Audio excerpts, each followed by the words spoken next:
Atong basihan ang kontrata pagkahuman sa pre-termination dayon mag-expect man kita nga na-counter ang promoter to answer those mga gi-raise sa Malaybalay City District nga ilang kakulangon.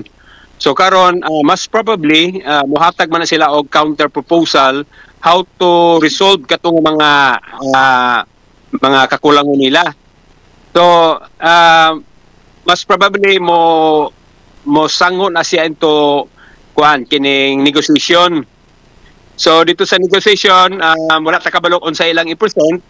Dayon, of course, evaluate pa na balik sa Water District kung acceptable ba na siya or dili ba acceptable. So, kung acceptable, tagaan sila pila ka months or pila ka period para ila nang i-correct.